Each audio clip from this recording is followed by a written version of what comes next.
The year was the spring of 1683, and before the morning mist had even lifted over Istanbul, the Ottoman Empire set out for one of the greatest campaigns in its history.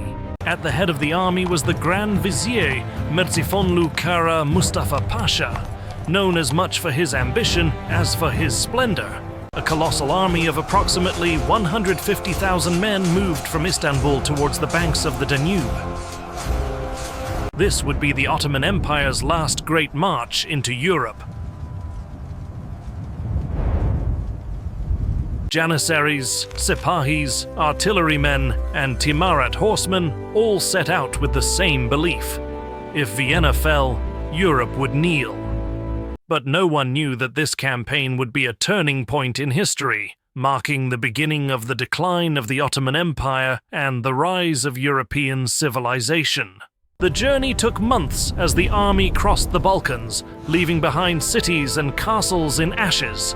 Kara Mustafa Pasha believed victory was inevitable. Every village, every town was plunged into silence under the shadow of the Crescent. But as they neared Vienna, Europe united and fear turned into anger. To victory! The European armies, commanded by the King of Poland, John III Sobieski, had sworn to defend not just a city, but the entire Christian world. All the soldiers of the Christian world united under a single banner for the sake of changing the course of history and achieving a glorious victory. In the summer of 1683, the Ottoman army advanced along the Danube and reached the outskirts of Vienna. Under the command of Grand Vizier Merzifonlu Kara Mustafa Pasha, a force of about 120,000 to 150,000 men had united under the banner of the Crescent. This army included 12,000 Janissaries, tens of thousands of Sepahis, artillery equipped with heavy cannons, Timurid cavalry, and arsenal troops. Additionally, support forces from provinces subordinate to the Ottomans were positioned around the army, including around 30,000 Tatar horsemen under the Crimean Khan Murad Girey, auxiliary troops from the voivodes of Wallachia and Moldavia, and support forces from Transylvanian Prince Michael I, Apafi, completed the flanks of this great army. On the Vienna front, the garrison commanded by Count Ernst Rüdiger von Starhemberg defended the city with about 15,000 soldiers. However, the real strength was gathered outside the city.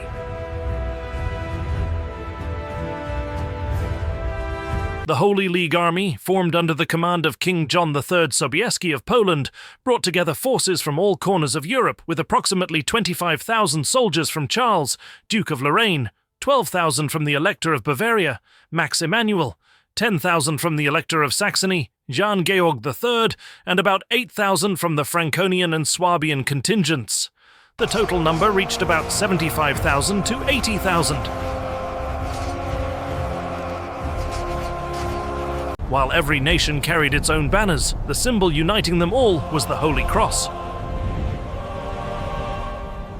This army gathered not just to defend a city, but to protect the fate of a continent of European civilization from the shadow of the Islamic armies.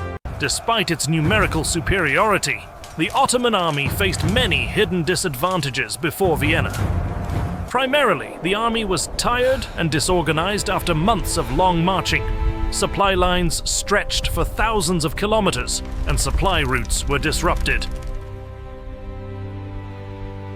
Karam Mustafa Pasha, wishing to turn victory into a diplomatic spectacle, opted for a protracted siege instead of a swift assault, a decision that slowly eroded the army's morale. The Crimean Tatars were ineffective in regular combat due to a lack of discipline.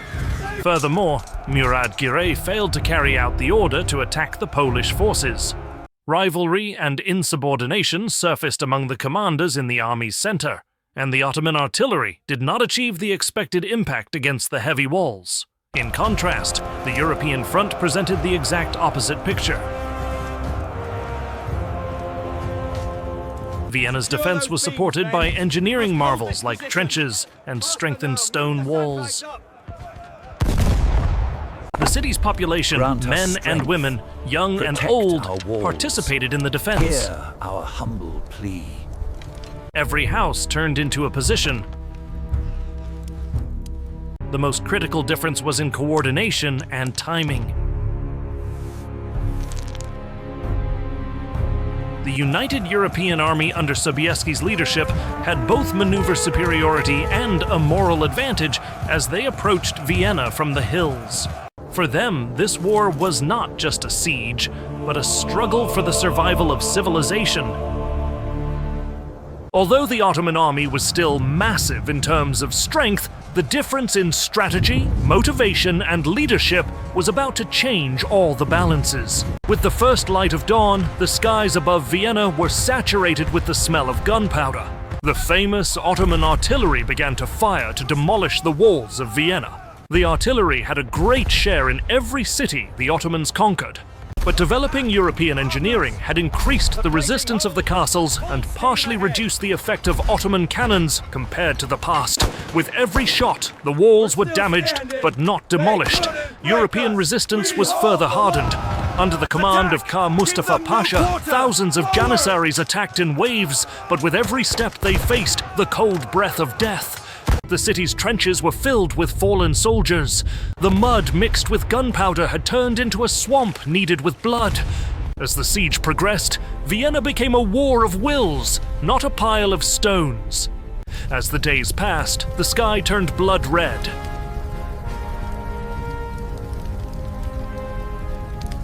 The Ottoman cannons did not fall silent. The city could not breathe. But behind the walls, the heart of Europe did not stop beating. The city's defense stiffened with each passing day. Women carried rubble. Children carried water and ammunition. Every street became a defense line. Every church a headquarters. The European armies defended their honor and their banners until their last breath. Karam Mustafa Pasha believed victory was imminent. He arrayed his army once more.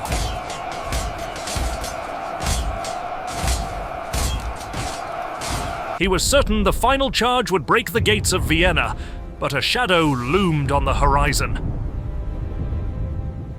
And this shadow would rise not only from the Crusader armies, but from within his own ranks. When the news of Soy's approaching army arrived, the Pasha stormed out of his tent in anger. Fate would be decided not at the gates of Vienna, but on the banks of the Danube. The order was clear. The Crimean Khan, Muradgir, would deploy his horsemen and stop the army of the King of Poland. However, in Muradgir's eyes, there was not obedience, but hatred. He had listened to Karam Mustafa's arrogant orders for months and nursed resentment over decisions made without consulting him. These two prides under the Ottoman banner could not share the same sky. Gir looked out at the vast plain before him in the morning mist. Soy's banners were slowly emerging. Thousands of Polish horsemen were descending from the hills like a storm. At that moment, the Khan's eyes darkened. He did not raise his sword. He fired no arrow. He spurred no cavalry. The Crimean army stopped.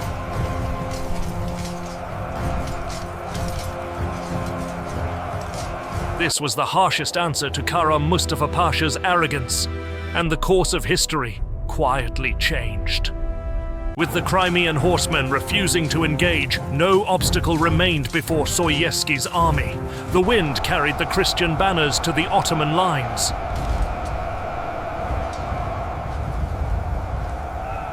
Khan Mustafa Pasha could no longer stop the storm coming from behind. The Tatar horsemen were watching the battlefield.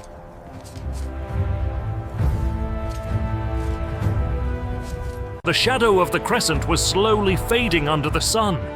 At that moment, an empire had begun to kneel. Fate had passed its own judgment. Victory was lost, not on the walls of Vienna, but in the silence of the Crimean Khan. And when the morning of September 12th arrived, the scales of fate tipped. The banners of the Crusader army appeared over the hills. The sound of hundreds of trumpets echoed along the walls of Vienna. The horsemen descended upon the plain like a storm. The European armies struck the Ottoman flanks from both sides. Panic erupted in the encircled Islamic army. First the artillery, then the infantry broke ranks. The army established under the shadow of the Crescent was instantly thrown into chaos. While the Janissaries fled left and right, the Tatar units also dissolved without a fight. The screams of the soldiers fleeing along the banks of the Danube mixed with the roar of the battlefield. This was an absolute victory for a united Europe under the Christian banner. For the Ottomans, it was the beginning of a long decline. From this date, the Ottoman power in Europe began to break slowly. The fuse for irreversible collapse had been lit. Towards evening, black smoke rose over Vienna. Ottoman tents were being looted and banners were falling one by one.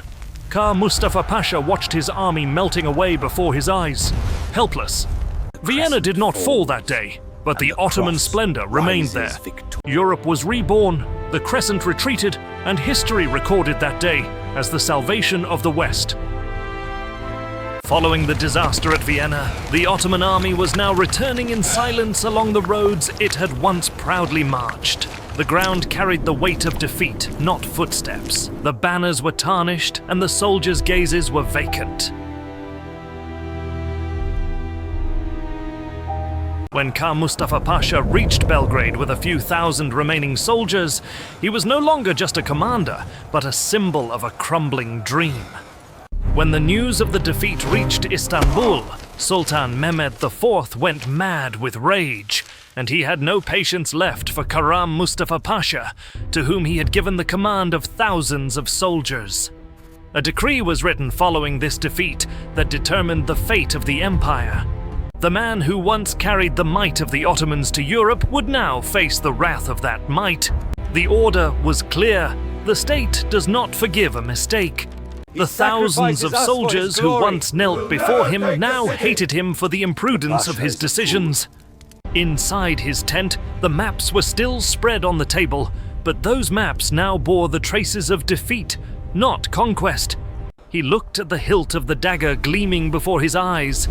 The hands that once directed Europe were now trembling in the face of the cold breath of approaching death.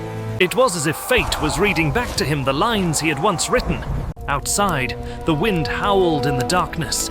The executioners approached with silent steps. The man looked up. He neither shouted nor pleaded. Only a cold smile appeared on his lips. His pride would not bow even to defeat. "I fought for the state," he said in a low voice. "But it seems the state's destiny will end with my neck." When the silken cord fell over his shoulder, time stood still. In the eyes of the soldiers, there was fear, respect, and regret. At that moment, it was not just one man who died. The dream of the Ottomans in Europe drowned with him. After the disaster at Vienna, Europe was never the same again. The city was saved, but much more had happened. The West had finally broken the chains of fear. So victory was celebrated with victory bells across the continent. Churches in Rome held services for days. The Pope bestowed upon Sois the title Savior of Christendom. This victory was not just a battle. It was the rebirth of the European spirit.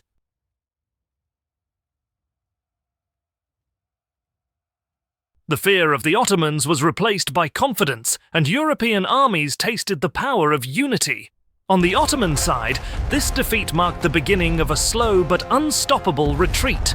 The pride broken at the gates of Vienna was the herald of a collapse that would echo in Nice, Belgrade, Navarino, and finally the Balkans in the following centuries. The shadow of the Crescent shrank, the voice of the empire grew fainter, and history remembered that day as in Vienna, more than just a city was saved. An age closed and another age began.